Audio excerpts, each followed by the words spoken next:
It's like a video game. Right. It's like the cheesy music. Yeah. Madden 98. Like, this is really awful, but okay. Stockton to Malone. EA. All right, let's go.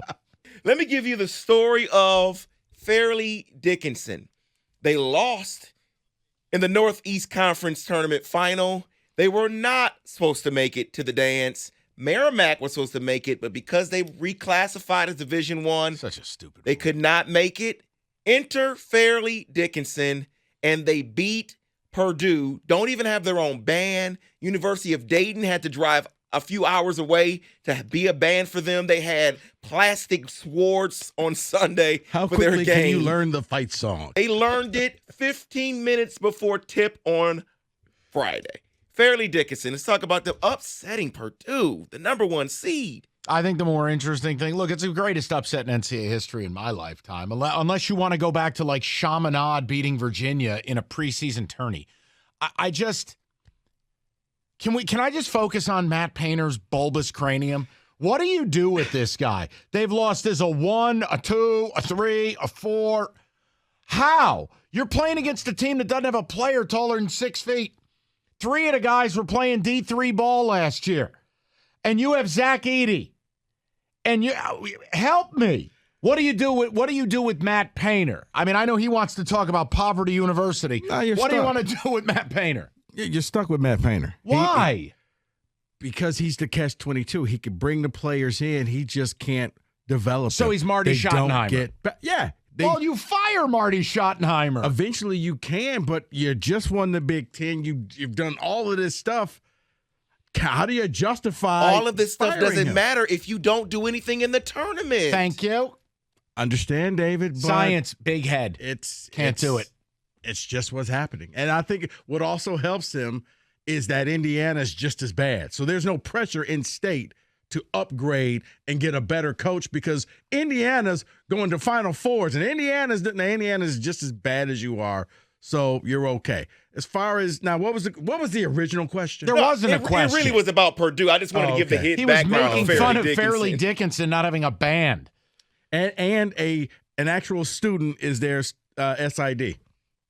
That's how small time they are. You know what I would School. say, though? If you have all those things going against you, why are you a D1 program? Here, I'll help you. To beat Purdue, that's why. That's right. I mean, Next. they'll go down in history for the next 5, 10, 20 years. They will all have the Oh, reunion. also, per Rico Beard, sportsbook.net, Baltimore County would be an 8-point favorite if they played Fairleigh Dickinson. That's how bad. The 2-16 teams that won, yeah. One was a big favorite over the other. So there you go. Let's discuss real quick the other number 1 seed to go down, Kansas, losing Saturday to Arkansas. Is this simply just because Bill Self was not on the sidelines It's to not coach? simply just that, but to act like that's not a factor, it's a little bit of a fall to Norm Roberts. Yeah, the mistakes that were made. Yeah, it's just if Bill Self was there, I think the players would have been more on their P's and Q's and they would have finished that game. It does matter, David. A coach like Bill Self may be worth 4 to 5 points, and those points right there would have won you that game. A few Blue Bloods will no longer be playing in the tournament. Let's talk about Duke losing to Tennessee, and then Kentucky. Kentucky continues their drought. Yeah, not made the Sweet 16 since 2019. Look, I understand what Rico's going to say, and I know someone like Jay Billis would yell at me. But at a certain point, John Calipari's not getting it done. I mean, you have the best of the best. You ever been to Rupp Arena? It's a hell of a lot nicer than the Breslin Center. You ever go to the Kentucky compound where the players live? It's basically their own palace. You have it all. You have all the monies. You are John Calipari. It's not good enough. Like, it's just not. The guy's got Does he have a one big title. head? John Calipari is a normal-sized skull. He's good. Matt Painter has a Chinese spy balloon as a head. Can't win with a guy like that. Apparently you're not winning with Cal either. No, but my point is, it can't be acceptable. Do you fire him if you're Kentucky? I mean, if I were a big donor, I'd be on the verge of it, yeah. So, but wait, he's got the number 1 class coming in next year. They have the number 1 class every year.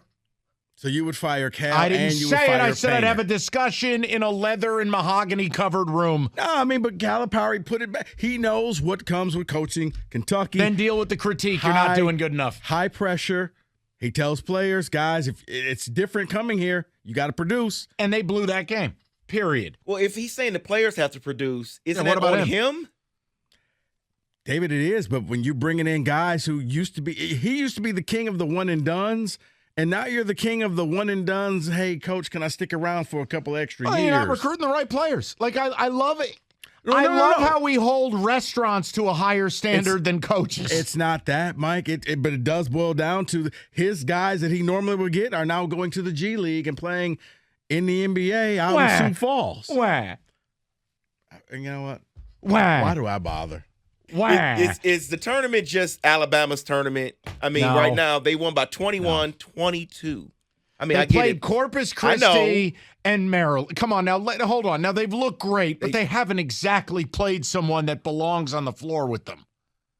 I'm sorry, Rico, go ahead. No, I mean, I think they're one of the favorites, David. But then they're going to find out what happens when you play teams that it's a step up in quality. Teams that if you have an off night, they'll beat you, and they haven't had to play that team. That, like I said, Maryland. Come on. I didn't think Maryland should have won their first game, but they did. Good for them. Didn't shoot well, but somehow still won that first game. Right. So Alabama's probably the betting favorite, but They are plus 350. honestly, All right. I can see anybody. Wow. Wide open floor. Way to have a big take. That is a big take. There is no, normally you could say it's going to be between one of these three teams. Have no clue. If you want the truth or you just want me to paint a picture for you? I'm going to give you the truth. A little of both. David, go ahead. Yeah, let's get outside of the tournament because there are 3 hirings to talk about here. Ed Cooley goes to Georgetown. Why? Does Ed Cooley want to lose his job? No, Ed Cooley just wants out of Providence. Why? Georgetown's a hellhole. He wants out. Mike, every year Ed Cooley is begging people, please take my resume. Take a look at me. Call me. You don't want to play at the Dunkin' Donuts Center? Apparently not, because every year you hear his name being about, he's up for this job. And Georgetown has history. It's been on life support for about a decade. Body's been dead, buddy. But it's still, They buried Mama 10 years ago. But you know what it is? Georgetown's dead. It's UCLA. UCLA was done for a while, and now all of a sudden, they're good again. And once you become good, the alums come back, the boosters, the money, everything will come back to Georgetown. I need to see it to believe it. I'll save the best ones for last, but Mike Bray, who I thought was retired, he's going to South Florida to be their next head coach. Oh, my God. And then the best one last, Rick Pitino, going hold on. to St. John's. Pitino's going to turn St. John's into a winner. I thought it was dead. You want to talk about a dead body? Yeah. St. John's, I know. Tombstone, I know. Big Storm or whatever their name, and Redmond. You got to all remember. right there. You got to remember, though. It's New York. It's Pitino. It's different. You know what? It just means more in New York. First of all, Ed Cooley's a moron. Rick Pitino is a vampire. So there's a difference there. Second of all, you play at the Garden. In the power rank, what, moron is... Morons lose to vampires. Okay. I just got to get the playing power at Madison Square Garden, Trump's playing at the Verizon Center. I'm sorry, it's not the same. Pitino's a demon, man. The dude made a pact with Satan. Here's the beauty of it. They're in the same conference. I'll take Pitino, you take Ed Cooley. Okay. Go ahead. Okay. You all went to the pool. That's who you picked up. Ed Cooley sucks. Pitino? Awesome. Yeah. Okay. Not a good guy. Just waiting for the latest scandal to happen. And, hey, As long as St. John's wins, I think they'll be happy with it. St. John's has to be ready. But you're talking about a program that's dead? St. John's. Right. It's just easier. been a long time since Walter easier Berry. to win there than Georgetown. Long time since Chris Mullin and Walter Berry. Ron Artest? Come on, Felipe Lopez? What's he done? And that He was a good is college player. He didn't no pro career. your March Madness. Look around.